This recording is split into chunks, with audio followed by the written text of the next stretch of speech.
పేతురు రాసినటువంటి తన మొదటి పత్రిక 4వ అధ్యాయము మొదటి మాట, క్రీస్తు శరీర విషయమందు శ్రమపడెను గనుక మీరు అట్టి మనస్సును ఆయుధముగా ధరించుకున్నారు. శరీర విషయములో శ్రమపడిన వాళ్ళు శరీరములో ఇక జీవించు కాలమున ఇక మీదట మనుషాశలను అనుసరించి నడుచుకొనక దేవునికి ఇష్టానుసారముగానే నడుచుకొనున్నట్లు ఇక పాపముతో జోలి ఇక ఏమీయూ లేక ఉండును. మనము పోకిరి చేష్టలు, దురాశలు, మద్యపానము, ఇక అల్లరితో కూడిన ఆటలు మొదలగు పాటలు, ఇక త్రాగుబోతు విందులు, చేయదగని విగ్రహ పూజలు మొదలైన వాటి యందు నడుచుకొనుచు అన్యజనుల ఇష్టము నెరవేర్చుటకు గతించిన కాలమే ఇక చాలును. ఏ జీవితం చాలును? గతించిన జీవితము చాలు. ఆ గతించిన జీవితంలో మనకు నచ్చినట్టుగా అన్యజనుల ఇష్టానుసారముగా లోకం ఏది చెప్పిందో అదే మనం పాటిస్తూ ఆ పద్ధతులని మనం అనుసరిస్తూ వచ్చాం. ఇప్పుడు క్రీస్తు అనే నూతన ప్రపంచంలో మనం అడుగు పెట్టాం. క్రీస్తు పరిశుద్ధుడు కాబట్టి ఈ నూతన ప్రపంచంలో వచ్చిన నీకు నాకు పరిశుద్ధత అవసరం. క్రీస్తు వెలుగై ఉన్నారు కాబట్టి క్రీస్తు ప్రపంచంలోకి వచ్చిన మనము లోకానికి వెలుగుగా మనము జీవించాలి. అలాగే క్రీస్తు వాత్సల్యత పూర్ణుడు, కృపా సమృద్ధి గలవాడు, దయా కనికరం గలవాడు కాబట్టి ఆయనలో ఉన్న లక్షణాలే యావత్ ప్రపంచ క్రైస్తవ్యానికి అవసరం. వారు ఏ దేశంలో ఉన్నప్పటికీ, ఏ భాష మాట్లాడే వారందరికీ పరలోక అంతస్తు కావాలంటే మొదట భూలోకములో క్రీస్తు పోలికలోకి మార్చబడాలి. అతడు పురుషుడైనా ఆమె స్త్రీ అయినా నిత్యత్వంలోకి వెళ్ళాలంటే పెద్ద కొండ గుర్తు మనకు మార్గదర్శకత్వం యేసుక్రీస్తు ప్రభువే. నిలువెత్తు యేసుక్రీస్తు ప్రభునే మనం పోలి ఉండాలి. యేసుక్రీస్తు ప్రభు యొక్క ఆ అంతస్తు స్థాయిలోకి మనము రావాలి. అలాగ రాకుండగా అలాగూ మనల్ని వెనక్కి లాగటానికి లోకములు అనేకమైనవి మనల్ని వెనక్కి లాగుతాయి. అందుకు మీరు చదివిన పేతురు పత్రికలో గతించిన కాలమే చాలు. ఆ గతించిన కాలంలో చేయదగినవి మీరు చాలా చేసేసారు. దేవునికి ఇష్టానుసారము కానిది మీరు చాలా చేసేసారు. దేవుడు అనుకున్నది ఒకటి, మీకు తెలియక గత కాలంలో చాలా చాలా చాలా చాలా చాలా చేసేసారు. అయినా దేవుడు కరుణావాత్సల్యత గలవాడే మిమ్మల్ని విడిచిపెట్టేలా, నన్ను విడిచిపెట్టేలా. ఇన్ని దేవుడికి వేరుగా మనం చేసినా జీవించినా మనము కావాలని దేవుడు కోరుకుని తన వాక్యం మన హృదయంలో పెట్టి ఆయనను అర్థం చేసుకోగలిగిన మనస్సులు మనకు విశాలపరిచాడు దేవుడు. ఆయన మనకు అర్థమయ్యాడు. ఆయన మరో ప్రపంచం. ఆయనే నిత్య జీవాధిపతి, ఆయనే పరిశుద్ధుడు, ఆయనే రక్షకుడు, ఆయనే విమోచకుడు. ఈ పరమ సత్యము క్రీస్తు ప్రభు ద్వారా మనకు తెలిసింది. ఇప్పుడు మన గురి ఏమిటంటే నిత్య జీవం, క్రీస్తుతో పాటు సదా జీవించుట కొరకు. కాబట్టి క్రీస్తులోకి వచ్చిన మనము ఇక మీదట ఏ కారణము చేతైన పరిస్థితులు ఎలాంటివి ఎదురైనా, ఎలాంటి ప్రతికూల పరిస్థితులు మనల్ని ఆవరిస్తూ ఉన్నప్పటికీ కూడా మరలా పాత జీవితానికి కానీ వెనుకకు తిరుగుతం కానీ అసలు దైవ బిడ్డలకి ఇది ఎంత మాత్రము సరైనది కాదు. వాక్యములో రాయబడిన హెబ్రీ పత్రిక 12వ అధ్యాయంలో అంటాడు, విశ్వాసమునకు కర్తయు దానిని కొనసాగించు వాడని యేసు వైపే చూచుచు మన ఎదుట ఉంచబడిన పందెములు ఓపికతో మనం ముందుకు పరిగెత్తేదాము. పరుగు అనేది ముందుకే సాగు తప్ప పరుగు అనేది ఎప్పుడు కూడా వెనక్కి వెళ్ళేది కాదు. పరుగు అనేది ఎప్పుడు కూడా ముందుకే ముందుకే ముందుకే ముందుకే ముందుకే పరుగంటేనే ముందు, పరుగంటేనే ముందు. కాబట్టి ఆ ముందుకు మనం పరిగెత్తినప్పుడే మనకు దాని ఫలం అనేది మనం పొందుకోగలుగుతాం. ఈ ముందుకు సాగినప్పుడే దేవుని కార్యాలు మనం చూస్తాం. వెనకకు తిరిగితే కనుక మనల పాత పులిసిన పిండిలో మనం అడుగుపెట్టిన వారు అవుతాం, పాత జీవితంలోకి వెళ్తాం. ఇంతటి విషయాన్ని మరల కొత్త నిబంధనలు యేసు ప్రభు ఆ లూకా సువార్త 17లో చెప్పాడు. లోతు భార్య సంగతి మీరు ఒక్కసారి ఆలోచించి ఈ మాట అసలు యేసు ఎందుకు చెప్పారు? ఇప్పుడు ఆమె ఉప్పు స్తంభం అయిందంటే మనం కూరలో వేసుకునే ఉప్పు కాదు. కూరలో వేసుకునేటువంటి ఉప్పు కరిగిపోయింది. కానీ ఈ రోజు కూడా ఆ స్తంభము, లోతు భార్య స్తంభం అట్లాగే ఉంది. మోషే బండలు కొట్టగా బండలు రెండుగా చీల్చిన బండలు ఈ రోజుకి ఆనవాలుగా అక్కడే ఉన్నాయి ఆ ప్రయాణం చేసిన చోట. అలాగే లోతు భార్య స్తంభము కూడా ఒక రాతి స్తంభముగా మిగిలిపోయింది. మరి దేవుని వాక్యము ఉప్పు స్తంభం అనే ప్రస్తావన ఎందుకు చేశాడు? ఉప్పులో ఉన్న గుణము కరిగిపోయింది. అసలు ఉప్పు అంటేనే కరిగిపోతారు. మరి పాటికి ఎన్ని తుఫాన్లు వచ్చి ఉన్నాయి, ఎన్ని వర్షాలు వచ్చి ఉన్నవి, నిజంగానే భౌతికమైన ఉప్పు స్తంభమే అయి ఉంటే ఈ పాటికి ఎప్పుడు ఆమె కరిగి కరిగి కరిగి కరిగి నీరైపోవాలి కదా, అసలు కనబడకూడదు కదా. కానీ ఈ రోజు కూడా ఒక స్తంభము మాదిరిగా లోతు భార్య స్తంభం ఆనవాలు అక్కడ ఉంది. అంటే ఉప్పు అనే మాటకు అర్థం ఏమిటి అని అంటే, కూరలు వేసుకుని తెల్లగా కనబడేటువంటి లవణంలాగా కనబడేటువంటి ఆ ఉప్పు కాదు. ఉప్పు స్తంభం అనే మాటకు అర్థము కరిగిపోయే గుణం ఎలా ఉంటుందో ఈమె చరిత్రలో హీనురాలైపోతుంది. అంటే చరిత్రలో కనబడకపోతుంది. చరిత్రలో ఈమెకంటూ ఒక వంశావళి అనేటువంటిది లేకుండా పోతుంది. చరిత్రలో ఈమెను జ్ఞాపకం చేసుకోవటానికి ఎవరి కంటికి కూడా ఈమె ఆచూకీ తెలియకుండా పోతుంది. ఒక ఉప్పు పదార్థం అనేది కూరలో నీళ్ళల్లో వేస్తే ఎట్లా కరిగిపోయి కనబడకపోతాదో ఈమె జీవితము కూడా చరిత్రలో ఒక ఉప్పు స్తంభం అన్నాడు.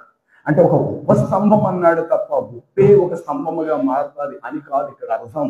ఒకవేళ అది నిజమే అయితే కనుక ఆ స్తంభం ఎప్పుడో కరిగిపోవాలి. మరి ఈ రోజు కూడా ఉండవలసిన అవసరం అయితే లేదు. కానీ ఈ రోజు కూడా ఒక రాతి స్తంభంలాగా ఉండిపోయే పరిస్థితి. అంతటితో ఆమె జీవితం అక్కడ ముగించబడి అలాగే అయిపోవటానికి కారణం ఏంటి? చరిత్రలో ఆమెను గుర్తించకపోవటానికి కారణం ఏమిటి అనంటే, ఆమె తన జీవితంలో దేవుడు ఏదైతే చేయొద్దన్నాడో అది చేసింది, ఏది చెయ్యమన్నాడో అది ఆమె చేయలేదు. వెనకకు చూడద్దు అన్నాడు, వెనక్కే చూసింది. ముందుకు మాత్రమే చూడుము అన్నాడు, ఆమె ముందుకు చూడటం మానేసింది. జీవితంలో ప్రియుల ప్రతి ఒక్కరికి ముందు చూపు అనేది అవసరం, ముందు భవిష్యత్తు అనేది అవసరం. ముందు చూపు ఎరా కనీసం ఆ మాత్రం నీ ముందు చూపు లేదురా, ఎవరిని పడుతుంది ఇంట్లో పెడతావు ఎట్లా, అటు దొంగతనం చేసి పట్టుకెళ్ళిపోయారు కదా 50,000 రూపాయలు. కనీసం నీకు ముందు చూపు లేదా, ముందు దృష్టి లేదా? ఎంత స్నేహితుడైతే మాత్రం తీసుకొచ్చి మరీ నువ్వు అలాగా ఇంట్లో పెడతావా? చూడు ఏం చేసాడో చూడు, 50,000తో పోతే పోయింది. అదే ఇంట్లో బోల్డ్ అంత బంగారం ఉంది. నిజంగా తాళాలు దొరికితే వాడు ఏం చేసి ఉండేవాడు? కనీసం నీకు ముందు చూపు ఉండాలి కదరా అని ఇలా మనం అన్నప్పుడు, లేదమ్మా లేదు నాన్న చాలా మంచోడు, చిన్ననాటి నుండి నా స్నేహితుడు అయితే అయ్యి ఉండొచ్చు. కనీసం నీకు ముందు చూపు ఉండాలి కదా, నీకు ముందు దృష్టి ఉండాలి కదా. ఈ ముందు దృష్టి ఉండాలి కదా అనే మాట ఎప్పుడు వాడతామంటే, జీవితంలో సగం నష్టపోయినప్పుడు తెలుస్తుంది ముందు చూపు. అంతవరకు ముందు దృష్టి ముందు చూపు అనేది తెలియదు. అంత వెనక జీవితమే. ప్రభువులోనికి వచ్చిన తర్వాత ప్రియులారా, ప్రతి ఒక్కరిలో కూడా వెనక జీవితం, గత జీవితాన్ని నీవు సమాధి చేయాలి. గత జీవితానికి స్వస్తి చెప్పాలి, గుడ్ బై చెప్పాలి. గత జీవితాన్ని విడిచిపెట్టాలి. నూతనమైనటువంటి జీవితానికి నువ్వు నూతనమైన అడుగులు వేసుకుంటూ నువ్వు ముందుకు వెళ్ళాలి. ఇక నీ పట్ల దేవుడు ఏం చేయబోతున్నాడు కార్యం కొరకు శుభప్రదమైన నిరీక్షణతో ఎదురు చూడాలి. నీ పట్ల ఏం చేయబోతున్నాడు, నీ బిడ్డల పట్ల, నీ కుటుంబం పట్ల ఏం చేయబోతున్నాడు, దాని కొరకు 1000 కళ్ళతో నువ్వు ఎదురు చూడాలేమో తప్ప, అదే గనండి నేనే పాత జీవితంలో ఉంటానండి, పాటికండి చాలా అయిపోయేదండి, అదే కనుకండి మేమండి అప్పట్లో ఉంటే కనుకండి పాటికండి బోల్డ్ అండి నీ ప్రభువులోకి వచ్చిన తర్వాత ఆ పాత జీవితాన్ని ఇక్కడ రుచి గల దానిగా ఎంచితే దేవుని రుచిని తక్కువ చేసిన వ్యక్తి అవుతావు. లోకములో ఒక చెడిన వ్యక్తి మంచి వ్యక్తి దగ్గర పొగిడితే ఎట్లా ఉంటుంది? ఇప్పుడు భర్త దగ్గర పక్కింటి ఆయన చాలా మంచోడండి, ఆవిడ భర్త అండి అయ్యి బాబోయ్ ఏది అడిగితే తీసుకొస్తాడండి, అయ్యి బాబోయ్ ఆవిడ భర్త అండి నిజంగా పువ్వుల్లో పెట్టి చూసు అని మాట భర్త దగ్గర వాడకూడదు, ఎవరి దగ్గర కూడా వాడకూడదు. ఎవరి దగ్గర నువ్వు వాడినా అంటే నీ భర్త నీకు అలా లేడా అని నువ్వు అవకాశం ఇచ్చే వ్యక్తి అయిపోతావు. పోనీ భర్త దగ్గరే ఆ మాట అంటే ఏమే పనికి మాలదానా, నేను అంత ఎదం చెడిపోయినా అన్న మాట అర్థం వస్తుంది. కాబట్టి ప్రభువులోకి వచ్చిన తర్వాత గత జీవితమే బాగుండేదండి, అప్పట్లోనే చాలా అనుకున్నాయని జరిగేయండి, బోల్డ్ అంతా ఆస్తండి, పొలాలండి, పాడండి, అయ్యి బాబు 7 వారాల నగలండి, అయ్యి బాబు ఆ జీవితాన్ని ఇక్కడ నువ్వు చెప్పద్దు. ఎందుకో తెలుసా, ఇక్కడ దేవుడు నీకు ఇచ్చిన రక్షణతో ఏది కూడా సరితూగేది కాదు. సామెతల గ్రంథములో అక్కడి మాట వ్రాయబడి ఉంటుంది, దానితో దేనిని కొన చూడటానికి వీల్లేదు, దాని ఎదుట నువ్వు ఏ పేరును కూడా ఎత్తకూడదు. 3వ అధ్యాయము సామెతల గ్రంథము 14 కాని చూద్దాం. వెండిని సంపాదించుట కంటే జ్ఞానము సంపాదించుకొనటం మేలు, అపరంజిని సంపాదించుకొనుట కంటే జ్ఞానము యొక్క లాభము నొందుట మేలు, అవి పగడముల కంటేనో ఆ జ్ఞానము ప్రియమైనది. నీ ఇంట్లో ఉన్న ఇష్ట వస్తువులు అన్నీ దానితో సమానమైనవి కావు. దాని కుడి చేతిలో దీర్ఘ ఆయుష్ను, దాని ఎడమ చేతిలో ధనఘనతలు ఉన్నవి. చాలు చాలు. కింద పదం ఏంటది? దాని మార్గములు రమ్య మార్గములు, దాని త్రోవలన్నీ కూడా క్షేమకరములు. దానిని అవలంబించేటువంటి వారికి అది ఒక జీవ వృక్షముతో సమానం. దానిని పట్టుకొనిన వారందరూ కూడా నిజానికి ధన్యులవుతారు. చాలు. ఏం రాయబడింది? వెండి కంటేనో, అపరంజని కంటేనో, శుద్ధ సువర్ణము కంటేనో, పగడముల కంటేనో, నీ ఇష్ట వస్తువుల కంటేనో జ్ఞానము కోరదగినది. అపరంజిని కంట ఎంతో విలువైనది జ్ఞానం. ఈ జ్ఞానమే ఈ అనంత విశ్వాన్ని కలిగించిన యేసు ప్రభు వారి యొక్క దివ్య జ్ఞానం. ఇర్మియా గ్రంథం 10 అధ్యాయము 12 వచనాలు చదివితే ఇట్లా వ్రాయబడి ఉంటుంది. ఆయన తన బలము చేత భూమిని సృష్టించెను, తన జ్ఞానము చేత ఈ ప్రపంచములనే. చాలు. దేని చేత ప్రపంచాలు స్థాపించబడ్డాయి? దేవుని యొక్క జ్ఞానం. ఈ జ్ఞానం పగడముల కంటే విలువైంది. ఈ జ్ఞానం ముత్యముల కంటే విలువైంది. ఈ జ్ఞానం నీ ఇష్ట వస్తువుల కంటే శ్రేష్టమైనది. ఈ జ్ఞానం నువ్వు కలిగిన ప్రతి ఇది కూడా ఏది దీనితో సమానమైనది కాదు. అది ఏమిటది? మీరు చదివారు 14వ వచనములో. మరొకసారి చూడండి. సామెతల గ్రంథము. వెండిని సంపాదించుట కంటే జ్ఞానమును సంపాదించుకొనుట మేలు, అపరంజిని సంపాదించుకొనుట కంటే జ్ఞానము యొక్క లాభము నొందుట మేలు. అంటే జ్ఞానం ప్రపంచాన్ని స్థాపించింది. ఈ జ్ఞానము ఎవరు? కొరింథీయులకు పౌలు రాసిన తన తొలి పత్రిక ఆ యొక్క 2వ అధ్యాయం 1వ అధ్యాయము 24వ వచనాన్ని చదివితే ఇట్లా వ్రాయబడి ఉంటుంది. ఆయన యూదులకు ఆటంకముగాను అన్యజనులకు వెర్రితనముగా ఉన్నాడే కానీ యూదులకేమి గ్రీసు దేశస్థులకేమి పిలువబడిన వారందరికీ క్రీస్తు దేవుని యొక్క శక్తియు దేవుని యొక్క జ్ఞానమునై ఉన్నాడు. అంటే క్రీస్తు ప్రభు ఏమై ఉన్నారంటే దేవునిలోని దివ్యమైన జ్ఞాన స్వరూపుడై ఉన్నాడు. ఈ జ్ఞానమే ఈ ప్రపంచాన్ని స్థాపించింది. అంటే ఈ ప్రపంచం అంతటికి కూడా క్రీస్తే మూలాధారమై ఉన్నాడు. ఆయన లేకుండా ఏది కలగలేదు. సమస్తం ఆయన మూలముగా కలిగి ఉన్నది ఏది ఆయన లేకుండా కలగలేదు. ఆయనలో జీవం ఉండెను, ఆ జీవమే మన మధ్యకు శరీరధారి అయి కృపా సత్య సంపూర్ణుడిగా మన మధ్యకు వచ్చెను. కాబట్టి యేసుక్రీస్తు ప్రభు తండ్రి యొక్క జ్ఞానం, తండ్రి యొక్క వెలుగు, తండ్రి యొక్క మహిమ, తండ్రి యొక్క ప్రేమ, తండ్రి యొక్క బలము, తండ్రి యొక్క సత్యం, ఇవన్నీ దేవునిలో ఉన్నవి. వాటిని బట్టి క్రీస్తు తండ్రిలో ఉన్నవాడు. అవన్నీ బయటకు తీశాడు. శరీరధారుడుగా ఆయన బయటకు వచ్చాడు. ఆయనే కనబడి ప్రపంచాన్ని విశ్వాన్ని కలిగించిన వాడు యేసుక్రీస్తు ప్రభువాడే. ఆయనే జ్ఞానము ఆధారం. ఈ జ్ఞానం అనే క్రీస్తును మనం సంపాదించుకున్నాం. ఈరోజు ఈ జ్ఞానం అనే క్రీస్తు ఇచ్చే ఉచిత రక్షణను మనం పొందుకున్నాం. ఇప్పుడు ఈ రక్షణ ముందు, ఈ జ్ఞానైశ్వర్యం అనబడిన క్రీస్తు ముందు నీ ఇష్ట వస్తువులు ఏది కూడా ఆయనతో సమానమైనవి కావు. నీ వెండి గాని, నీ బంగారము, నీ పగడములు, నీ ముత్యములు, నీ రత్న రాసులు ఏది ఆయనతో సరితూగేవి లేవు. అలాంటి జీవాధిపతి అయినటువంటి ప్రభు ఇచ్చే రక్షణ ఉచితముగా నేను పొందుకున్నాం.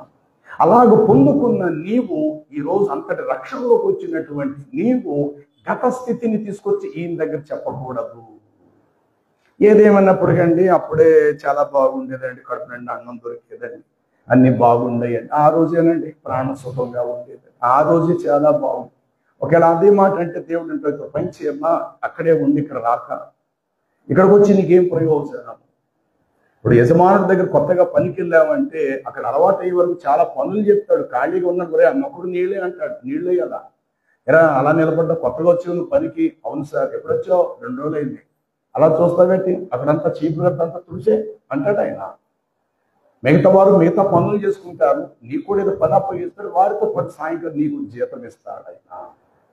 ఇదేట్రా బాబు, ఒకసారి పొరమంటాడేట్రా బాబు, ఒకసారి చెత్త ఎత్తమంటాడేట్రా బాబు, ఒకసారి చెట్టు మీదకి కాయలు పోయమంటాడేట్రా బాబు, ఒకసారి నీళ్లు పెట్టమంటాడేట్రా బాబు, నన్ను అనుకోకూడదు. ఆయన లోనికి వచ్చిన తర్వాత ఆయన ఏదైతే మనకు ఆదేశిస్తున్నారో దాన్ని పూచా తప్పకుండా నువ్వు నేను పాటించాలి.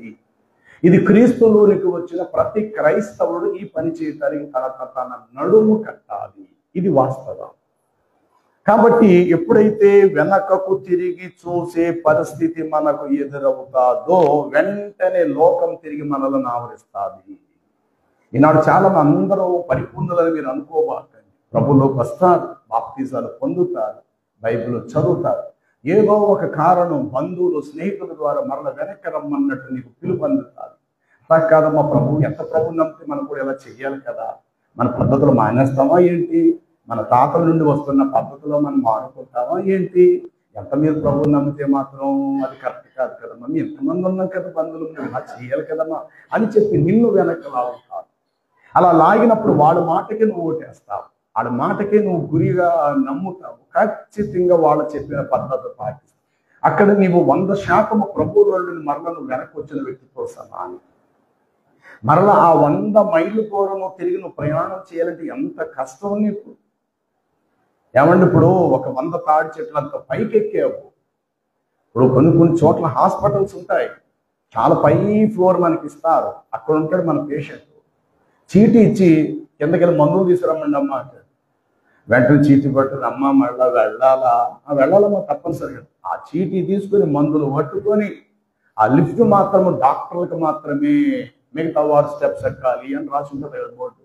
అలాగ ఎక్కి ఒక 20 అంతస్తులు పైకెక్కి చీటీని వచ్చినాక అన్నట్టు మర్చిపోయాను డాక్టర్ గారు రాశారమ్మా, అది కూడా నువ్వు తీసుకురంటే. అమ్మా ఇప్పుడే కదమ్మా వెళ్ళిన, తప్పమ్మా, ఈ పిల్లడు బతకాలా చచ్చిపోవాలనుకుంటావా, వెళ్ళు అని అంటే మళ్ళా దిగి మళ్ళా పైకి ఎక్కడం అంటే ఎంత కష్టం అండి. అలాగే ఎప్పుడైతే నీవు దేవుని మాటను పక్కన పెట్టి, అది నువ్వైనా నేనైనా ఒక్కసారి వెనకాతల ఉన్న వారి మాటను మనము నెరవేరిస్తే దాదాపు ఒక 100 మైళ్ళు దూరం వెనక్కి వచ్చి మళ్ళీ ముందుకు వెళ్ళటం ఎంత కష్టతరమో, 100 అంతస్తుల బిల్డింగ్ కిందకు దిగి మరల బరువులు పట్టుకొని పైకెక్కటం ఎంత కష్టమో, ఉన్నత పిలుపు కలిగిన ఆ ఉన్నత స్థానము నుండి వెనకకు తిరగటం అనేది అంత వెనక్కి వెళ్ళిపోతాను. లోతు భార్య జీవితంలో సరిగ్గా అదే జరిగినది. చివరకు లోతు మిగిలాడు, లోతు పిల్లలు కుమార్తెలు 2 మిగిలారు. కానీ లోతు భార్య ఏది అంటే, అయ్యా దారి మధ్యలో ఒక కథలని, ఒక రాయలా, ఒక స్తంభముగా మిగిలిపోతుంది అన్నట్టుగా ఆమె అక్కడే ఉండిపోయింది. కారణం ఏమిటి? ఆమె కూడా దేవుడు మంచి భవిష్యత్తు ఇచ్చాడు. నిజంగా ముందుకు లోతుతో పాటు వెళ్తే ఇంకేం జరుగుండేదో, ఇంకేం పిల్లలు పుట్టుండేవారో, తన కుటుంబం ఇంకెట్లాగా వర్ధిల్లే పరిస్థితి ఎదురై ఉండేదో. కానీ ఎందుకో లోతు భార్య వెనకకు తిరిగేను. ఈ వెనకకు తిరిగేను అన్నా, వెనక్కి తిరిగి వచ్చేసాను అనన్నా, ఉద్దేశాలు వెనక్కి ప్రయాణము చేసిన ఇవన్నీ ఒకే కోవకు చెందుతాయి. మనుషును వెనక్కి రాకపోవచ్చు, నీ ఉద్దేశాలు వెనక్కి వెళ్తే చాలు, మనం వెనక్కి వెళ్ళినట్టే.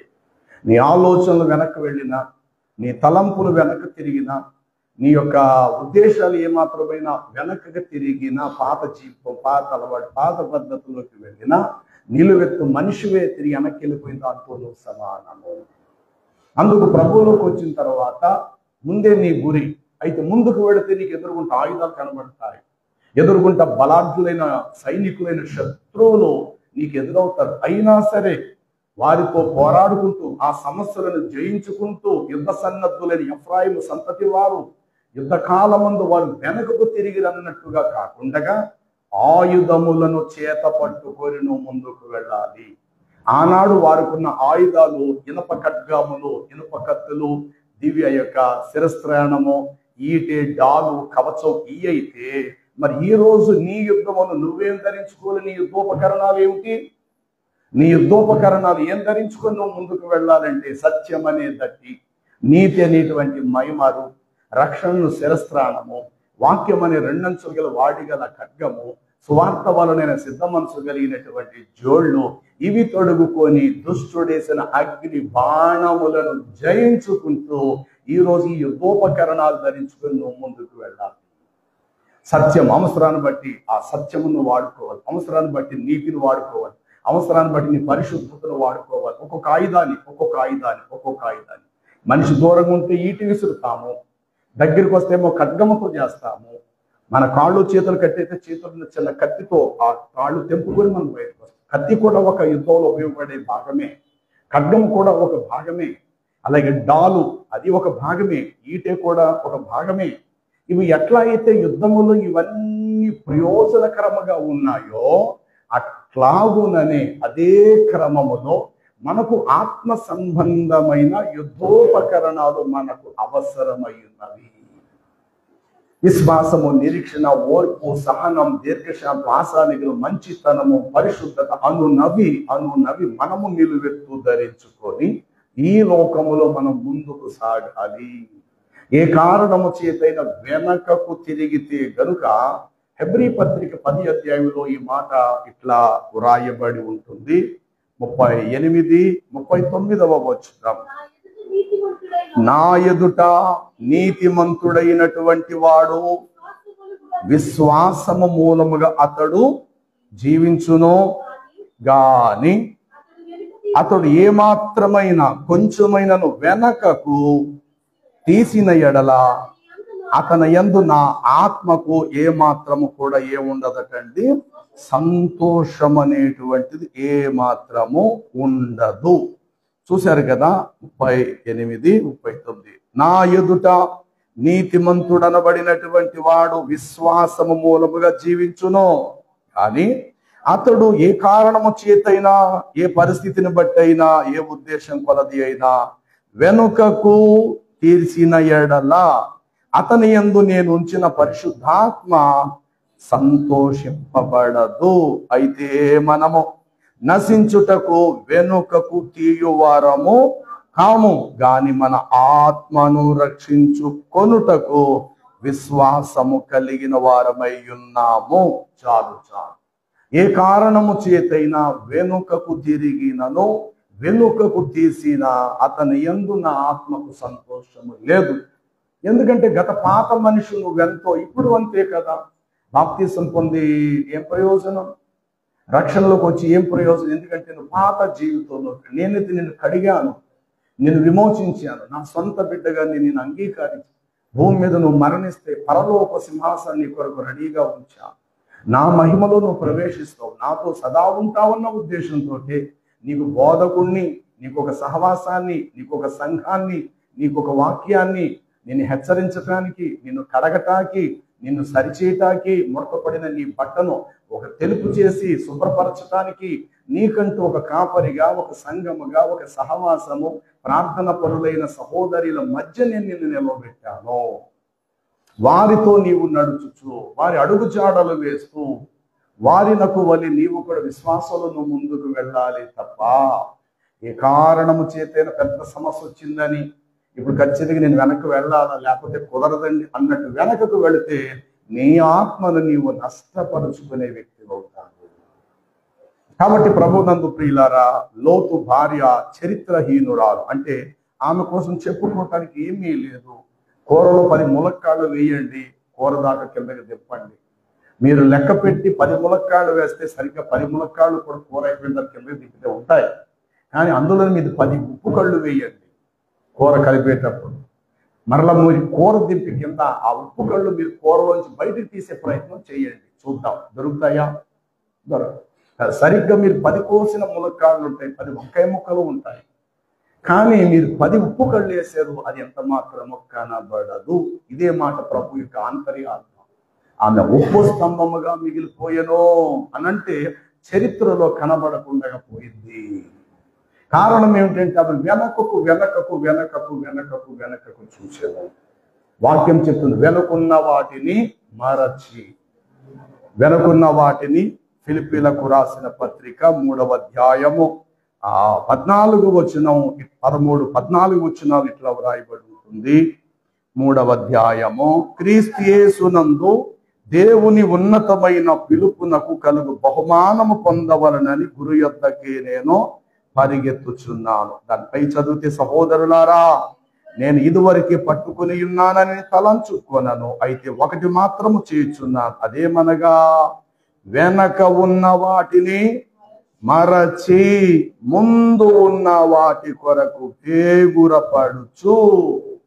అంటే వెనక ఉన్న వాటిని నువ్వేం చేయాలట? మరచిపో.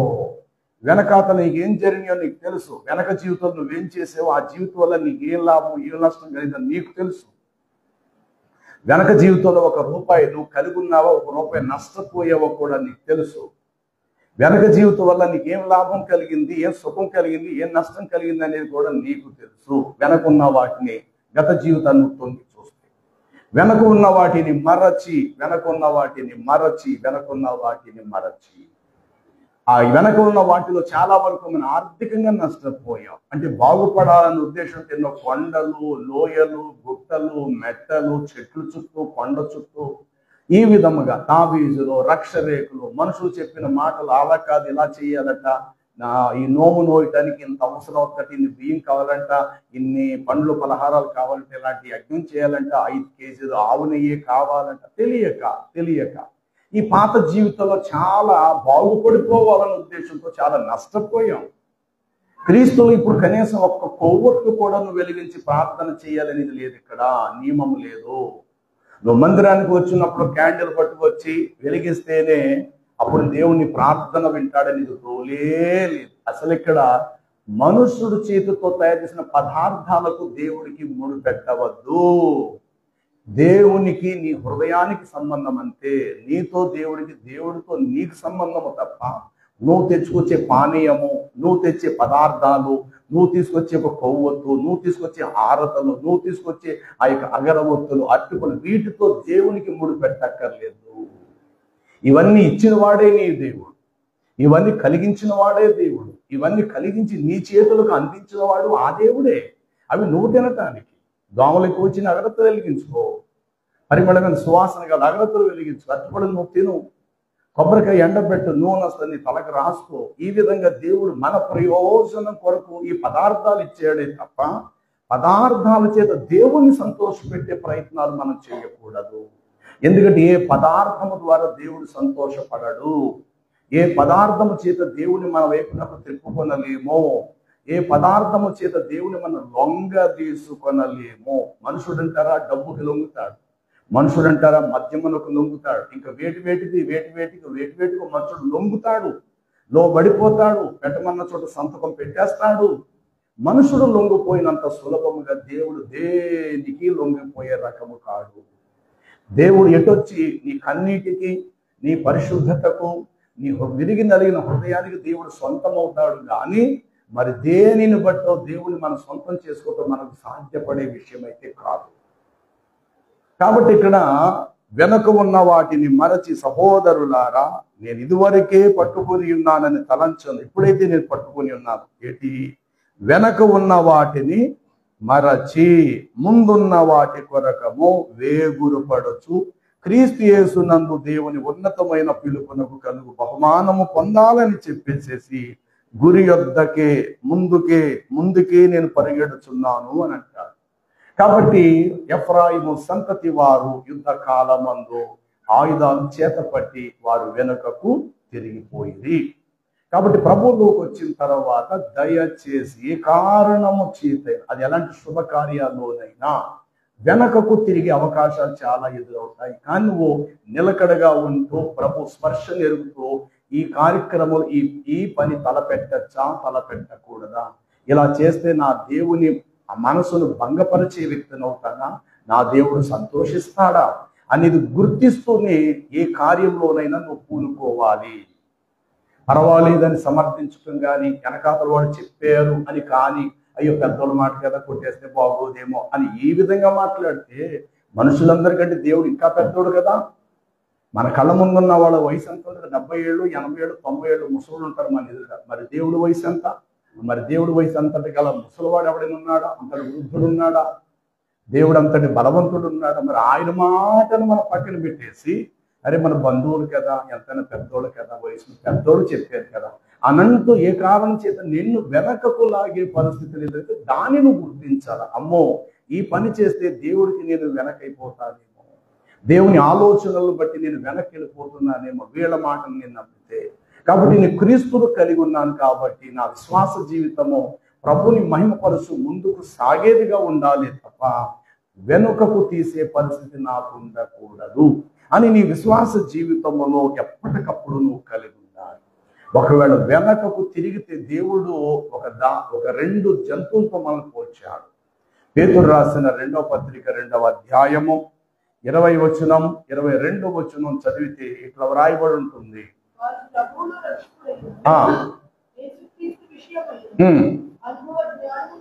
అనుభవ జ్ఞానము చేత ఈ లోక మాలిన్యములను తప్పించుకొనిన తర్వాత మరల వాటిలో చిక్కుకొని వాటి చేత వాడి కడపటి స్థితి మొదటి స్థితి కంటే కూడా చెడ్డదగును.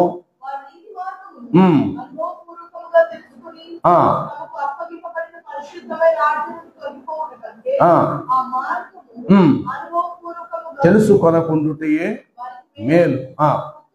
కుక్క చూడండి, కుక్క తన వాంతుకు మరల వెనకకు తిరిగినట్లు ఆల్రెడీ కడగబడినటువంటి పంది మరలా శుభ్రంగా కడగబడి మరలా వెనక్కి వెళ్ళి బురదలో దొర్లున్నట్లు మళ్ళినట్లు నిజమైన సామెత చెప్పున చాలు. ఎవరు మీరెంత బాగా పెంచండి, కక్కేసిన దాన్ని మరలా వెళ్ళి అది జురించటానికి తినటానికి అది కుక్క మరలా ప్రయత్నం. ఎందుకంటే దాని స్వభావం అట్టిది.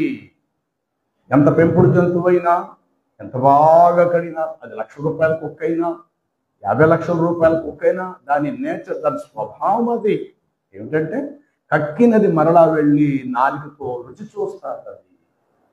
అందుకు ప్రభువు చెప్తూ ఉన్నాడు ప్రకటన గ్రంథములో 21వ అధ్యాయంలో మాట్లాడు, కుక్కలను, మాంత్రికులను, విగ్రహారాధికులను, అబద్ధికులందరూ మండుచున్న అగ్నిగుండములో పాలు పంపులు పొందుదు, ఇది 2వ మరణం. చాలు. అందులో ఒక లిస్ట్ ఎవరి పేరు చెప్పాడు? కుక్కలు. చెప్పండి ఎవరి పేరట? కుక్కలు. అసలు కుక్కలనే ప్రస్తావన ఎందుకు చెప్పాడండి? కుక్కలనే పేరు 21 అనుకుంటా ప్రకటన 8వ వచనంలో ఉంటుందన్నమాట. పిరికివారు, అవిశ్వాసులు, నరహంతకులు, మాంత్రికులు, విగ్రహారాధకులు, ఆబద్ధకులను, సరే వీళ్ళందరూ ఇదే మాట ఇంకో చోట కూడా అక్కడేమంటాడంటే కుక్కలు అనే మాట వస్తారు. సరే నా వైపు చూడండి. ఎందుకు ఈ కుక్కలు అనే మాట అంటే కుక్కల నిజాన్ని నరకానికి వెళ్ళేది కాదే, వాటికి ఆత్మ లేదు కదా. మరి ఎందుకు ఈ పేరు కూడా ఆ లిస్టులో దేవుడు కలిపడినట్టే? కుక్క స్వభావం. ఒకటి, కుక్క విశ్వాసము గలది కావచ్చు. యజమానుడు ఎంతో దూరం వెళ్ళిపోయి మరలా ఇంటికి వస్తే అమాంతంగా మీదకెక్కేసి తన ప్రేమను వ్యక్తం చూపిస్తారు విశ్వాసాన్ని. అనుకుంటే మనిషికి ఉన్నంత విశ్వాసం కంటే కుక్కకే ఎక్కువ విశ్వాసం కదా. కనీసం కుక్కకున్న విశ్వాసం కూడా మనిషికి లేదని అప్పుడప్పుడు మనమే అంటాం. కారణం దాని చర్యను బట్టి. కానీ అందులోని దానికి 2వ పాత్ర కూడా ఉంది, 2వ భాగం ఉంది, 2వ వైపు జీవితం ఉంది. అది ఏమిటి అంటే ఏ దేశంలో ఉన్న కుక్క అయినా, దొరల చేతుల్లో అమెరికా ఇతర దేశాల్లో పెంచబడిన కుక్కే అయినా, అసలు కుక్కలో ఉన్న స్వభావం ఏంటంటే తాను కక్కినది మరలా రుచి చూడటానికి మరలా దగ్గరకు వెళతాను. ఇదే మాట ప్రభు చెప్తున్నాడు. మీరు ఎంత బాగా కడగండి, పంది స్వభావం ఏమిటంటే మరలా బురదలోకి వెళ్ళటం. దాని నేర్చరి, దాని స్వభావం, దాని తత్వం.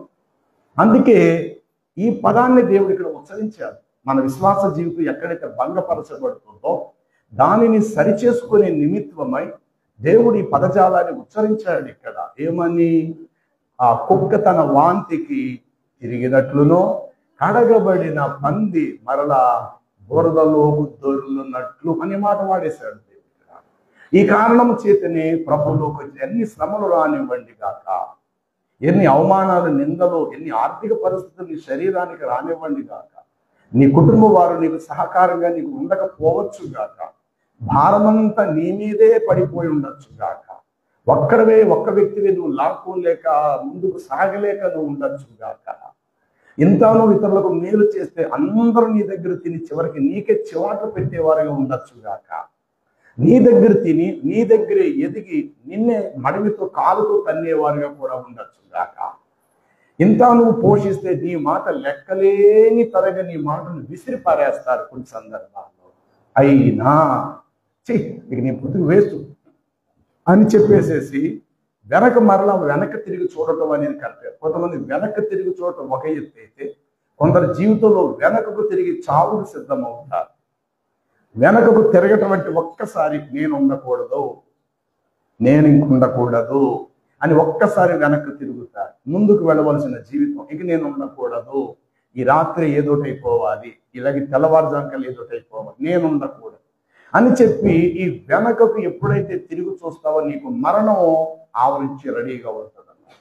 వెనక తిరిగి చూస్తే పాత జీవితం నిన్ను స్వాగతిస్తారు, రమ్మని పిలుస్తారు. ఈ రెండు కూడా వెనక తిరిగితే నీకు మరణము ఉంది, వెనకకి తిరిగితే పాత జీవితంలో పడిపోయే ప్రమాదం కూడా ఉంది. అందుకు ఎలాంటి పరిస్థితులు నీ నిజ జీవితంలో ఎదురవుతున్నప్పటికీ కూడా నీ గురి మాత్రము ముందుకి నువ్వు సాగాలి. మత్తయి సువార్త 19వ అధ్యాయాన్ని మీరు గమనిస్తే ఇట్లా వ్రాయబడి ఉంటుంది 22వ వచనము. మత్తయి సువార్త, అయితే ఆ యవనస్తుడు మిగిలి ఆస్తి గలవాడు గనుక ఆ మాట విని వ్యసనపడుచు వెనకకు తిరిగి వెళ్ళిపోయాను. ఎవడు వీడు? ఒక యూదుడే, ఒక యవనస్తుడే. తల్లిదండ్రులు ఆస్తి బాగా సంపాదించి పెట్టారు. వాడికి ఎక్కడో ఆశ కలిగింది, నిత్య జీవమునకు వారసుడగుటకు నేనేమి చెయ్యాలి అని అడిగాడు. అందుకు ప్రభువు చెప్పాడు, అబ్బాయి ఆజ్ఞలు పాటించాలరా అన్నాడు. చిన్ననాటి నుండి ఆజ్ఞలన్నీ నేను పాటిస్తున్నాను, నాకేం కొదువా అన్నాడు. సరే అయితే ఒక పని చేయి, నీకున్నవన్నీ కూడా అమ్మి బీదలకు పంచి అటు తర్వాత నీ వచ్చి నన్ను వెంబడించు అన్నాడు. అందుకు ఆ ధనవంతుడు, అందుకు ఆ యవనస్తుడు మిగిలి ఆస్తిపరుడైనందున ఆ మాటను విని వ్యసన పడుచు వెళ్ళిపోయాడు. అప్పుడు యేసు ఏం చెప్పాడు? ధనవంతుడు పరలోక రాజ్యములోకి ప్రవేశించుట కంటే సూది బెజ్జములో వంటె దూరుట సులభమని వారితో చెప్పాను. అంటే ధనవంతుడు పరలోక రాజ్యానికి వెళ్ళటం ఎందుకు కష్టం తెలుసా?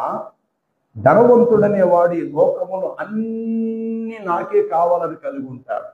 ఆస్తిలో నేనే టాపుగా ఉండాలి, అందరికంటే ఎక్కువ బంగారు నేను ధరించాలి, ఖరీదైన లగ్జరీ ఇవన్నీ కలిగి ఉండటం వల్ల ఏం జరుగుతుందంటే, ఇలాగ ఉండేటువంటి వ్యక్తి ఇవన్నీ అలంకరించుకోవటం వల్ల ఇంత లావైపోతాడు. ఇప్పుడు మీరు ఇంటికి వెళ్ళిన తర్వాత చీర మీద చీర, దాని మీద సూటు, మరలా చీర, మరలా సూట్ అలా కట్టండి. మనిషి మీరు ఇలాగే ఉన్నా అవన్నీ ధరించి ఇంత లావుగా మీరు కనబడతారు. అది నేనైనా నువ్వైనా. రేలుకి గాయమైంది, దాని ప్లాస్టర్ అలాగా చుట్టుకుంటూ వెళ్ళిపోతే ఆ రేలు ఇంత లావుగా కనబడతారు. ఇప్పుడు మన ఇంటికి ఒక మోతాదు సైజులో గుమ్మం ఉంది, అది 3.5 అడుగులు అడ్డం కావచ్చు, లేక 4 అడుగులు అడ్డం కావచ్చు. ఇద్దరు మనుషులు ఇలా వెళ్తే ఇలా రావచ్చు, ఇలా రావచ్చు. మనం ఫ్రీగా వెళ్ళొస్తున్నాం మన గుమ్మంలోకి. ఇప్పుడు మనం ధరించినటువంటి ఇవన్నీ కూడా కట్టి 6 అడుగులు అయ్యాం మనం. గుమ్మమేమో 3 అడుగుల సైజు. చెప్పండి, మనం ఇవన్నీ ధరించి ఒకదాని మీద ఒకటి ధరించగా 6 అడుగులు అయ్యాం. ఇప్పుడు మీరు వెళ్ళండి గుమ్మలను చూద్దాం, వెళ్తారా? వెళ్ళలేదు. కారణం ఏంటి? నిజంగా నువ్వైతే వెళ్తావేమో కానీ నువ్వు ధరించుకున్నవి నిన్ను వెళ్ళనీకుంటే నిన్ను వెనక్కి లాగుతున్నవి. అది వస్త్రమే కావచ్చు, అది ఇంకేమైనా కావచ్చు. నీకు నువ్వుగా ఉంటే ఏ గొడవ లేదు. నువ్వు సింగిల్గా నీకు నువ్వుగా ఉంటే చాలా బాగుంటా. నాకు అది కావాలా, ఇది కావాలా, ఇది కావాలా అలాంటివన్నీ లేని అన్ని నీ తలకు చుట్టుకుంటే ఇంత ఉన్న నీ తల ఇంత అయిపోతారు ఆ సమస్యలు. ప్రభు అంటారు, నువ్వు చింతించటం వలన ఈ చింత మరి ఎక్కువ, మూరుడు ఎక్కువ నీవు చేసుకొని ఉన్నావు. కాబట్టి ధనవంతుడికి అన్నీ కావాలి, పేరు కావాలి, ప్రతిష్ట కావాలి, గొప్పతనం కావాలి, పెద్ద పీఠం కావాలి, పొగడతలు కావాలి, అన్నీ ధనవంతుడు కావాలి. వస్తున్నట్టు అందరూ లేచి నిలబడిపోవాలనుకుంటాడు, అడుస్తుంటుంటే అందరూ ఆడికి నమస్కారాలు పెట్టాలని కోరుకుంటుంటాడు. భోజనం తినాలంటే వాడు ప్రత్యేకమైన స్థానం ఏర్పరచాలనుకుంటుంటాడు. వెళ్ళిపోయేటప్పుడు అందరు కారు దగ్గరకు వచ్చేలా దండం పెట్టాలని కోరుకుంటుంటాడు. ఇలాగ వాడికి చాలా ఉంటాయి. ఇవన్నీ ఏం చేస్తాయంటే వీడిని ఇహలోకంలో ఇంత లావు చేసి పడేస్తాయి. ఆ కారణము చేత వాడు ఆ ఇరుకు గుమ్మము గుండా ప్రవేశింపలేడు. అందులోంచి బయట నుంచి లోపలికి రాలి పట్టేస్తాయి ఇవన్నీ కలిపి. అదే నువ్వు దేనిని లెక్క చేయలేదనుకో, నువ్వుగా సింగల్గా ఉంటావు. నువ్వు లోపలికి వెళ్ళొచ్చు, నువ్వు బయటికి రావచ్చు. ఆ గొర్రెలు నా స్వరం వినును, అవి నన్ను వెంబడించును, అవి లోపలకు పోవచ్చున్నప్పుడులను వెలుపలకు వచ్చినప్పుడున్న ద్వారపాలకుడు వాటికి తలుపు తీయును, అవి లోపలకు వచ్చి మేత నేనని మీతో నిశ్చయముగా చెప్పుచున్నా. లోపలికి బయటకు రావడం సరిపోతావు. కారణం ఏంటంటే ఇప్పుడు నువ్వు అడుగున్న రావున్నావు, బొమ్మ నా ఆ 3 అడుగులు ఉంది, చక్కగా వెళ్ళి వచ్చేస్తా. ఇదే నీవు అడుగున్నరన్న వ్యక్తిది ఇంకొక 4.5 అడుగులు పైన బట్ట ధరించావు, ఇంతలాగుగా కనబడి ఎట్లా మనం ప్రయాణం చేస్తాం? దీనిని ప్రభు ఇక్కడ ఎక్స్ప్లెయిన్ చేశాడు. ధనవంతుడు దేవుని రాజ్యములోకి ప్రవేశించుట కంటే ఇదిగో సూది బెజ్జములో ఒంటె దూరటం సులభం. సూది అంటే మీరు మిషన్ కుట్టుకునే సూది, బట్టలు కుట్టుకునే సూది అని అనుకోకండి. యెరూషలేమునకు 12 గుమ్మములు కదా. అందులో రాజు మార్గం పోయే గుమ్మం ఒకటి ఉంటుంది, గొర్రెలు పో ద్వారం ఒకటి ఉంటుంది, ఏనుగులు ఒంటెలు పెద్ద సైజుని ప్రయాణం చేసే ఉంటాయి, యాత్రికులు పరదేశులు వెళ్ళే మార్గం ఉంటుంది, యాజకులైన వారు ప్రవక్తలు వెళ్ళే ద్వారం ఒకటి ఉంటుంది, కూలి పనికి వెళ్ళేవారు ద్వారాలు. ఇలాగా 7 గుమ్మములు. అంటే ఏ గుమ్మములోంచి వెళ్ళాలో వారి తగ్గట్టు అర్హత తగ్గట్టు ఆ గుమ్మములోంచి వెళ్ళాలి. విశ్రాంతి దినములకు ముందు దినం శుక్రవారం అనగా సబ్బాతు దినమందు 5:30కు గౌనులు దింపేస్తారు. గౌనులు అంటే గేట్లు. ఇక బయట ఉన్నవారు బయటే ఉండాలి తప్ప లోపలికి రాకూడదు, లోపల ఉన్నవాడు లోపలే ఉండాలి తప్ప బయటకు రాకూడదు. విశ్రాంతి దినాన్ని ఏ బరువు యెరూషలేము గుమ్మము గుండా నీవు మోసుకొని వెళ్ళకూడదు. 17వ అధ్యాయము ఇర్మియా గ్రంథములో ఈ మాట మీకు కనబడుతుంది. ఇర్మియా గ్రంథము ఆ యొక్క 17వ అధ్యాయములో ఈ మాట ఇట్లా వ్రాయబడుతుంది. 21 నీ విషయములో జాగ్రత్త పడుడి, విశ్రాంతి దినములు ఏ బరువును మోయకుడి, యెరూషలేము గుమ్మముల గుండా ఏ బరువును తీసుకొని రాకండి. విశ్రాంతి దినమున మీ ఎండల్లో నుండి ఏ బరువును మోసుకొని బయటకు ఊగుడి.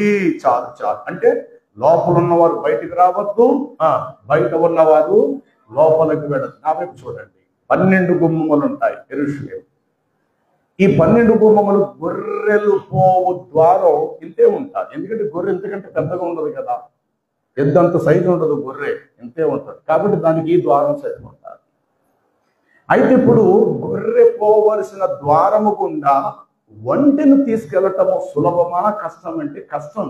ఎందుకని? ఒంటె చాలా ఎత్తుగా ఉంటారు. అంత పెద్ద ఒంటిని చిన్న బెజ్జములో నుండి ఎట్లా దూర్చగలుగుతాము? చిన్న రంధ్రము గుండా ఒంటెని ఎట్లా మనం తోయగలుగుతాము? అది గొర్రెకి సరిపోయే ద్వారం. గొర్రెకు పోయే ద్వారం అక్కడ చిన్ని ద్వారము, చిన్ని ద్వారం. ఇక ఏనుగులు అంటారా, పెద్ద శరీరాలు, అవి చక్కగా వెళతారు, చాలా పెద్ద గుమ్మాలు ఉంటాయి. అంటే ఇప్పుడు ఒంటెలు ఏనుగులు పోవలసిన ద్వారము గుండా అవే వెళ్ళాలి, గొర్రెలు పోవలసిన ద్వారం గుండా గొర్రెలే వెళ్ళాలి, మనుషులు పోవలసిన ద్వారం గుండా మనుషులు, యాత్రికుల ద్వారం యాత్రికులు, రాజు సైనికులు, రాజు యొక్క రథము వచ్చే దారి ఒకటి ఉంటుంది. శుక్రవారపు దినము తలుపులన్నీ గేట్లు వేసేస్తారు. ఇలా గేట్లు వేస్తున్నటువంటి సమయమందు కొందరు మనుషులు ఒంటెను తీసుకెళ్లవలసిన ద్వారం అప్పటికే గేటు వేయబడినది. ఇప్పుడు లోపలికి వెళ్ళాలి. లోపలికి వెళ్ళాలంటే శుక్రవారం సాయంత్రం వెళ్ళి మళ్ళీ శనివారం సాయంత్రం వరకు విశ్రాంతి దినమైన తర్వాత మళ్ళీ బయటకు రావాలి. అప్పటి వరకు బయట ఉన్న వాళ్ళు బయటే ఉండిపోవాలి. ఈ కారణం చేత అక్కడ కొందరు తొందరపడి కొందరిని సహాయం కోరుతున్నారు. అయ్యా అయ్యా అయ్యా అయ్యా అయ్యా నేను లోపలికి వెళ్ళాలి, అయ్యా ఒంటి ద్వారం అక్కడ మూయబడింది, గొర్రె ద్వారం మాత్రం ఇంకా మూత వేయబడలేదు, గేటు వేయలేదు, నా ఒంటి నేను కింద పరుండ పెడతాను, అది నా మాటకు లోబడుతుంది, మీరు కాస్త కాళ్ళు పట్టుకొని లోపల లాగితే వెనక నుండి మేము చూస్తాము, మీకు నమస్కారం పెడతామయ్యా అన్నారు. కొందరు చూసి సరే అని చెప్పేసి ఆ ద్వారము గుండా ఒంటెను బలవంతంగా బలవంతంగా లోపలికి అది అరుచుకుంటూ, ఎందుకంటే అంత పెద్ద శరీరం నొక్కేస్తారు కదా, అది అరుపులు అరుచుకుంటూ కష్టంగా మొత్తం మీద వెళ్ళింది. దీనిని ప్రభు అక్కడ చూపించాడు. చూడండి, ఈ వంటి సూది బెజ్జములో దూరటం సులభం. ధనవంతుడు దేవుని రాజ్యములో ప్రవేశించుట కంటే ఈ చిన్ని బెజ్జములో, అంటే గొర్రెలు పోవలసిన ఈ ద్వారంలో ఒంటె పోవటం సులభమైంది. కానీ ఇలాంటి యవనస్తుడు ధనవంతుడు దేవుని రాజ్యములో ప్రవేశించటం ఎంతో దుర్లభం. ఎందుకంటే ఆస్తి, పేరు, ప్రఖ్యాతలు అనే వంకతో ఇలా ఉండవలసిన వాడు ఇంత లావైపోయాడు. ఈ కారణం చేత అతడు ముందుకు వెళ్ళలేడు ప్రభు చెప్పాడు. కాబట్టి ఆ ధనవంతుడు మిగిలి ఆస్తి పరుడైనందున ఏమంటే వ్యసన పడవలసినంత అవసరం ఏముంది? ఆయన ఒక అపవిత్ర మాట మాట్లాడాడు ఆ ప్రభు. అంటే అది చెవిని పడకూడని మాట ఏమైనా, ఒరే నీ ఆస్తి తెచ్చి నా దగ్గర పెట్టారా, నీ ఆస్తి అంతా కూడా అమ్మి తెచ్చి నా దగ్గర పెట్టే, నేను నీకు పరలోకం ఇస్తాను అన్న మాటలు అనలేదు ఆయన. వాడు బాధపడిపోవటానికి అపవిత్రమైన మాట మాట్లాడలేదు, ఇంకో మాట ఏం మాట్లాడలేదు. అబ్బాయ్, నీవు పరిపూర్ణుడు కోరిని ఎడల, నీవు పరిపూర్ణుడు అవ్వాలంటే కనుక బీదలకు నీ ఆస్తి పంచిపెట్టి నీవు వచ్చి నన్ను వెంబడించు. ఎక్కడ బాగుందండి ఈ మాట? అందులో ఏమైనా జోక్యం చేసుకొని నీ డబ్బు నాకు ఇచ్చే, నీ బ్యాంక్ బ్యాలెన్స్ నా దాంట్లో ట్రాన్స్ఫర్ చేసే అని చెప్పలేదైనా. నీకు ఏదైతే ఉందో అది బీదలకు అందించి నువ్వురా, ఈ పరలోకం నేను ఇస్తాను అన్నాడు. ఆ ధనవు నా యవ్వనుడు మిక్కిలి ధనవంతుడైనందున ఆ మాటకు వ్యసనపడి అంత అసహించుకోవాల్సిన పనే వచ్చింది వాడికి.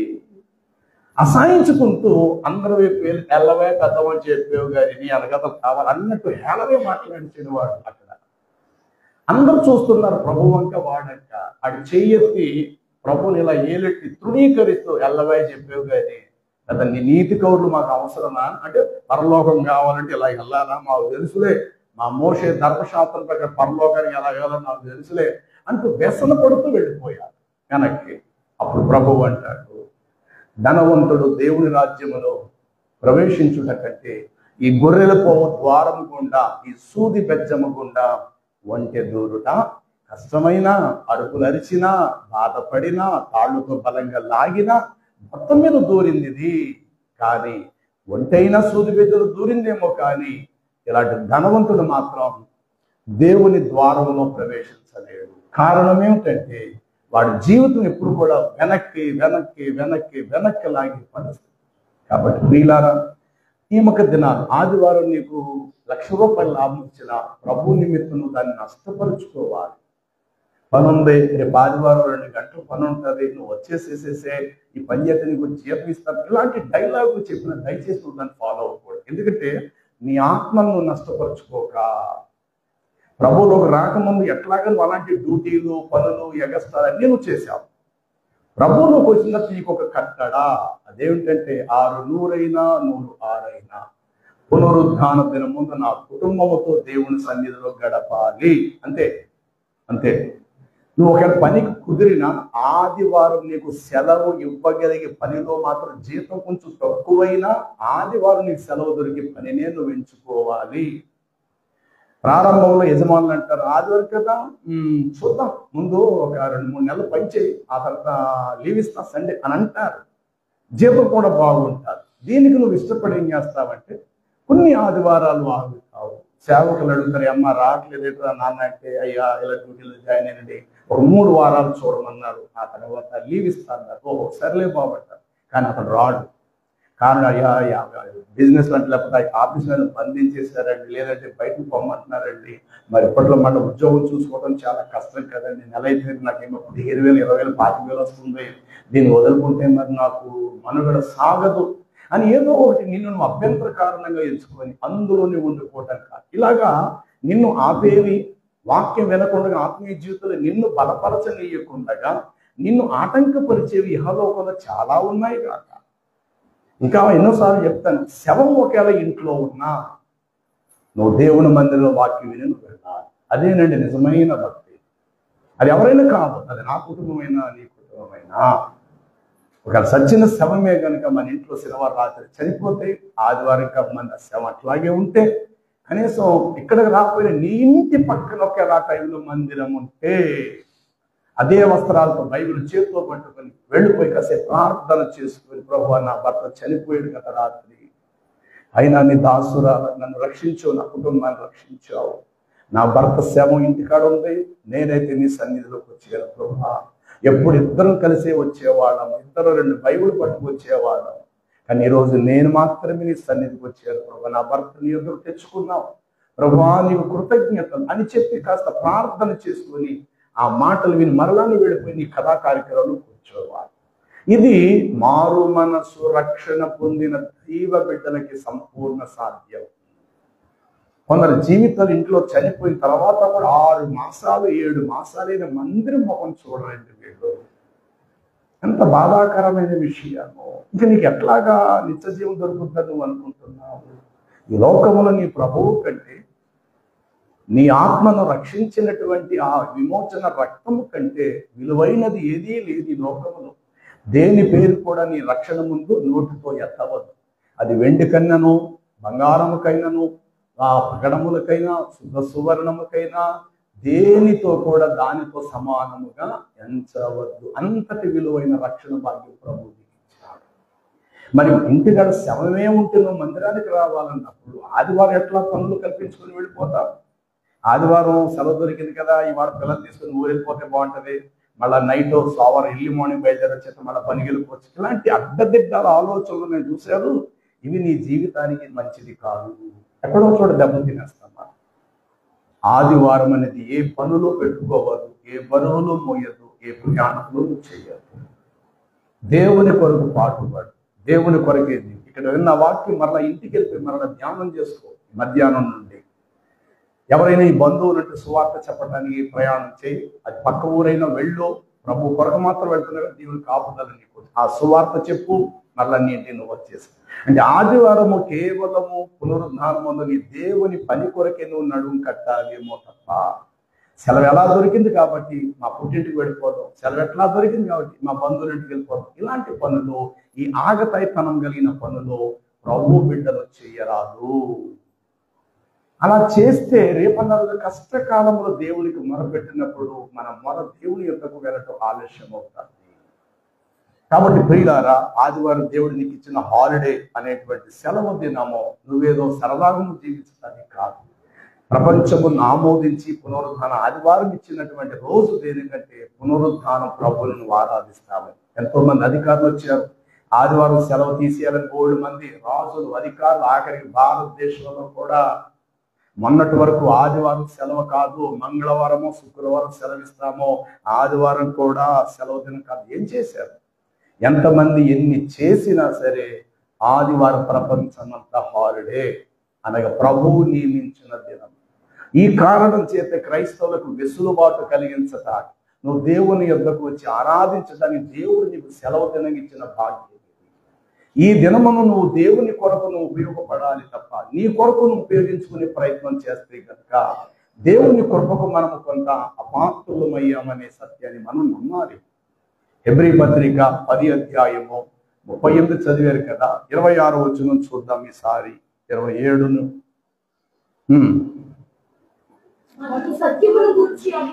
మనము ఆల్రెడీ సత్యమును గూర్చి అనుభవ జ్ఞానము పొందేసిన తరువాత ఒకవేళ బుద్ధిపూర్వకముగా పాపము చేసిన ఎడల పాపమునకు బలి ఇకను ఉండదు, కానీ న్యాయపు తీర్పునకు భయముతో ఎదురు చూచుచుండుటయు విరోధులను దహించబోవు తీక్షమైన అగ్ని ఇకనో ఉండును. ఎవడైనను మోషే ధర్మశాస్త్రమును నిరాకరించిన ఎడల 2-3 సాక్షుల మాట మీద కనికరింపకుండా వారిని చంపించుదురు కదా. ఇట్లుండగా దేవుని కుమారుని పాదములతో మీరు త్రొక్కి తాము పరిశుద్ధ పరచబడుటకు సాధనమైన నిబంధనా రక్తమును అపవిత్రమైన దానిగా ఎంచి కృపకు మూలమగు ఆత్మను తిరస్కరించిన వాడు ఇంకా ఎంత ఎక్కువైన దండనకు పాత్రుడుగా ఎంచబడునని మీకు తోచును. పగ తీర్చుట నా పని, నేనే ప్రతిఫలం ఇస్తాను అని ప్రభువు చెప్పుచున్నాడు. ఏమర్థమైంది ఈ మాటను బట్టి అని అంటే, ఏమండి, మనము సత్యమును గూర్చి ఆల్రెడీ అనుభవ జ్ఞానము పొందిన తర్వాత కూడా బుద్ధిపూర్వకంగా మనము వెనకకు తిరిగి పాపము చేసిన ఎడల పాపమునకు బలికను ఉండదు. అంతే అంతే అంతే. ఒకవేళ ఇది పెద్ద కష్టతరము, నువ్వు ఇంటికాడ ఆగేవంటే అది బయటికి రాలేనంత కష్టం, తప్పు లేదు, దేవుడు అర్థం చేసుకుంటాడు. అది అనారోగ్య కారణం కావాలి, ఇంకేదైనా కాదు, అది కష్టతరము, నువ్వు ఇంటికాడే ఉండిపోయి ప్రార్థన చేసుకో, తప్పు లేదు. కానీ ఆరోగ్యం బాగుంది, అన్నీ బాగున్నాయి, నవ్వుతూనే ఉన్నావు, కానీ నిర్లక్ష్యంగా దేవుడు మందిని వాడటం. పైగా సరదాగా ఎక్కడికైనా వెళ్దామా, బీచ్కి వెళ్ళిపోదామా, పడ బీచ్కి వెళ్దామా, సరదాగా ట్యాక్సీ పురమాయించుకుందామా, వెళ్ళిపోదామా, ఇలాంటి తక్కువ స్థితి కలిగిన పనులు దైవ బిడ్డగా మనము చేయరాదు. తక్కువ స్థితిగా ఇలాంటి పనులు మనం చేసి దేవుని కృపకు మనము అపాత్రులము కావద్దు. ఎందుకంటే నీకు రక్షణ ఇచ్చిన ప్రభువు తాను చనిపోతూ నీకు రక్షణ ఇచ్చాడు. నిన్ను విమోచించట కొరకు ఆయన ఎంత ప్రసవ వేదన పడ్డాడో తెలుసా? నిన్ను కడగటానికి, నిన్ను విమోచించటానికి ఇంత ప్రయాసపడి ప్రభు నీకు చేసిన ఈ సహాయాన్ని ఎట్లా చిన్నగా తక్కువ వంచన చేసి మనం వదిలేస్తాం ప్రియులారా. కాబట్టి మన వెనకకు తిరగటం అనగా మన ఆత్మను మనము నష్టపరుచుకున్న వారితో సమానము. 12వ అధ్యాయం లూకాసు వార్త 15వ వచనాన్ని గమనిస్తే ఇట్లా వ్రాయబడి ఉంటుంది. 12వ అధ్యాయము 15వ వచనము, మీరు ఏ విధమైన లోభమునకు ఎడమునీయక జాగ్రత్త పడండి. ఒకనికి కలిమి విస్తరించుట చేత అది వాడి జీవమునకు మూలము కాదని మీతో చెప్పుచున్నాను. చూసారు ఏం రాయబడింది? మరియు ఆయన వారితో, మీరు ఏ విధముగా అయిన లోభమునకు ఏమాత్రము చోటీయక మీలో మీరు జాగ్రత్త పడు. ఒకని సంపాదన అనగా కలిమి, ఒకనికి సంపాదన ధనము వ్యాపారం విస్తరించుట చేత వాడు వెళ్ళబోయే పరలోకానికి అది సొంతము కాదు, అది వాని జీవమునకు మూలము కాదనిను. కాబట్టి నువ్వెంత సంపాదించినా అది ఇక్కడ విడిచిపెట్టి వెళ్ళిపోతాం కదా. కాబట్టి ఆదివారమే ఖరీదైన భోజనాలు, ఆదివారమే పండగలు, పబ్బాలు, పిక్నిక్లు, పార్కులు, రకరకాల ప్రదేశాలకు ఆదివారం పూట ఇక స్నేహితులతో కలిసి ప్రయాణాలు చేయుట, ఇవి దయచేసి ఆత్మీయంగా ఎదుగుతున్న నీవు మానుకోవటం ఎంతైనా మంచిది. ఆదివారం కుటుంబముతో కలిసి, బిడ్డలతో కలిసి ప్రభు సన్నిధిలో గడిపితే దేవుని కరుణా హస్తాలు మీ బిడ్డలపై ఉంటాయి. వారు చదువులకు వెళ్ళినప్పుడు, ప్రయాణాల్లో, వారి కాలేజీలు వాహనాల మీద వెళ్ళినప్పుడు కాపుదల, భద్రత, సమాధానం అనేది తల్లిదండ్రులుగా మిమ్మల్ని బట్టి ఆ కృపాభాగ్యం మీ బిడ్డలకు దొరుకుతాయి. మీరు గాలికి విడిచిపెట్టినట్టుగా అలాగే వదిలేస్తే కనుక ఏదో ఒక సమయంలో వారికి పెద్ద దెబ్బతింటారు. మరలా తిరుగులేనటువంటి పరిస్థితి వారి జీవితాలకు ఎదురవుతారు. ఈ విషయాలు ఎన్నో సందర్భాలు మనం వింటున్నాం, తలపోసుకుంటున్నాం. అయినను నిర్లక్ష్యంగా ఉంటే కనుక మన గొయ్యి మనమే తీసుకున్న వారితో సమానం అవుతాం. కాబట్టి ప్రియులారా, ఎఫ్రాయిము సంతతి వారు యుద్ధ కాలమందు వారు వెనుకకు తిరిగిరి. లూకాసు వార్త 9 ఆ యొక్క 62వ వచనం చూడండి. 9:62. యేసు నాగటి మీద చెయ్యి పెట్టి వెనక తట్టు చూచువాడు ఎవడును దేవుని రాజ్యమునకు పాత్రుడు కాడని వారితో చెప్పాను. దేని మీద చెయ్యేసి? నాగటి అంటే ఏమిటి? భూమిని దున్నగలిగేది నాగటి అంటారు. దాని మీద చెయ్యేసి ఇంత దున్నాలా అని ముందుకొచ్చి తీరా భూమిని చూసి బాబోయ్ నా వల్ల కాదు నాయనని వెనక్కి తిరగకూడదు. ఎలాగా వచ్చావు కదా, ఎలాగ చూసావు కదా, ఆ భూమిని దున్నాలని సంగతి నీకు తెలిసింది కదా, చెయ్యేసావు కదా నాగటి మీద, ఇక భుజం మీద పెట్టుకో, ఆ కాడి భుజం మీద పెట్టుకో. ఎద్దు స్థానములో ఎద్దుకు బదులుగా ఆ నాగటి చేత భూమిని దున్నం, అది నీకు మంచి ఫలాలు ఇచ్చి నీకు ఆహారం ఇస్తుంది. ఇప్పుడు భూమిని దున్నటం నువ్వు ఆగిపోతే నీ పిల్లలకు ఏ పంట పండిస్తావా నేలలో? ఏ మొక్కలు మొలిపిస్తావు, ఏ విత్తనాలు వేస్తావు? అసలు భూమిని దున్నకుండా విత్తనము ఎట్లా భూమిలో దిగబడతాది? అప్పటికి భూమి రాటు తేరిపోయింది, భూమి గట్టి పడిపోయింది. నువ్వు ఎలాగ విత్తనాలు వేసేస్తే వెళ్ళిపోతాయి అనుకుంటున్నావు? విత్తనము లోపలికి వెళ్ళి అది ఫలము నీకు ఇవ్వాలంటే రాటు తేరిన భూమిని నాగటితో ముందు దున్నాలి. ఆల్రెడీ భుజం మీద పెట్టుకున్నవాడు పిల్లల ఆకలి గుర్తించడు. అయ్యో ఈ పంటే మాకు ఆధారం, ఈ భూమి మాకు ఆధారం. ఇప్పుడు దీనిని స్వేద్యపరిచి విత్తనాలు వెత్తి వర్షాకాలానికి పంట చేతికి రావాలి. అలా కాకుండా నేను ఇంత పొలాన్ని నేనే దున్నాలని నాగటి మీద చేయి పెట్టి ఒకవేళ వెనకకి తిరిగితే కష్టకాలం నా పిల్లలకి నేను అన్నం పెట్టుకోలేదు. ఎందుకంటే భూమిని దున్నకపోతే ఆ యొక్క విత్తనాల లోపల విత్తనం వెళ్ళకపోతే అది మొలకెత్తలేంది చేతికి పంట రాదు. కాబట్టి నాగటి మీద చెయ్యి పెట్టి వెనక తట్టు చూచువాడు నాకు పాత్రుడు. ఎంత భూమైనా దున్నం, వెనక నీ బిడ్డలకు ఆహారం పెట్టాలి కాబట్టి. అది ఎంత పెద్ద నేలైనా కష్టపడి చెమటూర్చు. ఏలియా కాలములో ఎలీషా యొద్దకు వెళితే ఎలీషా 12 ఎకరాలను దున్నుతూ 12వ ఎకరాన్ని ఎవరు దున్నుతున్నారట? ఎలీషా దున్నుతున్నాడట. అంతటా ఏలియా వెళ్ళి తన దుప్పట తన మీద వేసినట్లుగా దేవుడు నిన్ను సేవకు పిలుస్తున్నాడని అన్నప్పుడు వెంటనే ఆ నాగటిని అక్కడ విడిచిపెట్టి భూమి దున్ని విడిచిపెట్టి ఆ తర్వాత ఆ ఎడ్లు ఇక ఉంటే మరలా వెనక్కెక్కడ నేను వస్తానేమో వీటి కోసం చెప్పి అంత ఎడ్లను వధించి ఆ ఊరి వారందరికి గొప్ప విందు చేయించి అంతటా ఏలియా వెంట ఎలీషా వెళ్ళాట సేవకి. ఏలియా 9 అద్భుతాలు చేస్తే ఎలీషా చేత 18 అద్భుతాలు దేవుడు చేయించాడు. ఎలీషా ఒక గొప్ప మహాప్రవక్త అయ్యాడు ఆ తర్వాత. కారణం అంతకు ముందు అతడు 12వ ఎకరాన్ని ఎలీషా దున్నుతున్నాడట. అప్పుడే పని అయిపోయింది. ఇక నాగటిని పక్కన పెట్టే పని పూర్తయింది. అప్పుడు దేవుడు పిలిచాడు. కాబట్టి ఇక్కడ అంటాడు, నాగటి మీద చెయ్యి పెట్టి వెనకకు తిరిగి చూచువాడు నాకెప్పటికీ పాత్రుడు కాదు.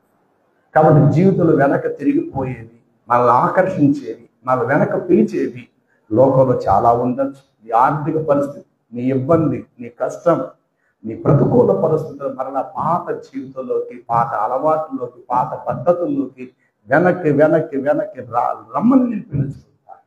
కానీ నీ గురి మాత్రము సిలువ వైపే పెట్టాలా. వెనక ఉన్న వాటిని పెంటతో ఎంచుకోవాలి.